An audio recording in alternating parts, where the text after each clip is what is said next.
and welcome to a special live edition of The Big Fight, coming to you live from New Delhi on a week that this country's really been shaken by certainly the biggest corporate fraud we've ever seen. There have been scams in the past, there have been scandals in the past. There was Harshad Mehta, there was Ketan Parekh.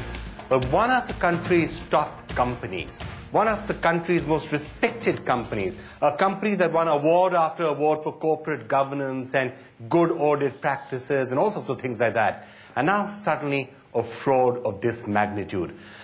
What's happened with Satyam is bad enough, but what many of us are also worrying about is how far does the rot go? Are there other companies like this? Are there other skeletons that could come crashing out of the cupboard at some point?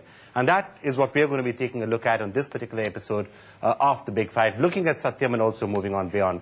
I'd like to introduce all our panelists out here. Mr. Som Mittal, the president of NASSCOM. Not the best of times, I have to say, for NASSCOM. This is almost certainly the biggest scandal that has ever hit the Indian IT industry. We'll be hearing from you as to what can be made of it, and also whether there are any other skeletons.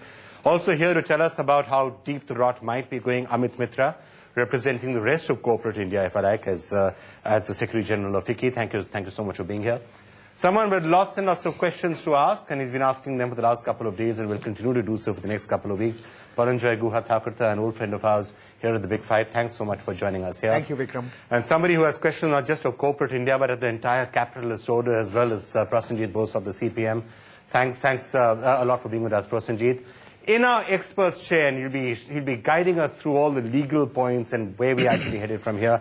It's a great pleasure to have you with us, Mr. K.K. Sood, the former Additional Solicitor General of India. It's wonderful to have you with us.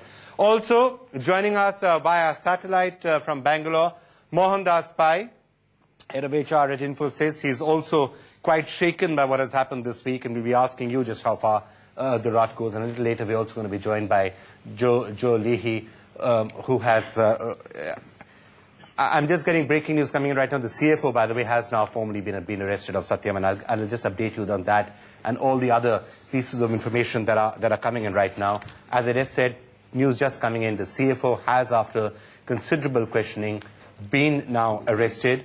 Of course, earlier, Ramananga Raju remanded to judicial custody till January the 23rd. His bail plea is going to be heard in court on Monday. I'm not completely sure how much hope I would hold out if I was him, but he is in judicial custody till January the 23rd.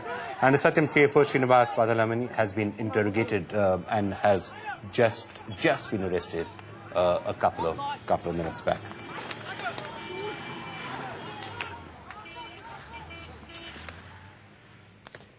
All right, first, Satyam, before I get on to how far the rot goes.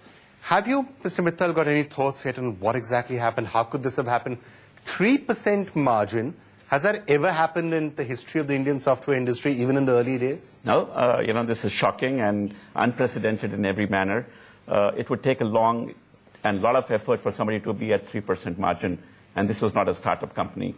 They were large, and if you're a large company and scaling and growing, you don't make 3% margin. So if you're not making 3% margin, then what we are really saying is that the confession was a confession to the lesser of two evils. Yes, there's been a confession that the books were cooked, and God knows that's bad enough.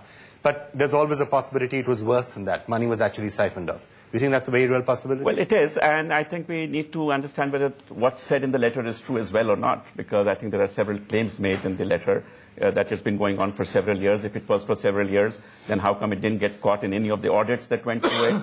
So how long can you do it? We understand that the quarterly results that come out are only limited audits, and you could probably escape some of that, but this is just unbelievable. And okay, but your guess is it's worse than what the letter is saying. That's what your hunch seems to be. Paranjoy? Yeah, I would go along with what Mr. is saying. I mean, money being siphoned off, outright fraud. Siphoned We've already, for example, real estate deals?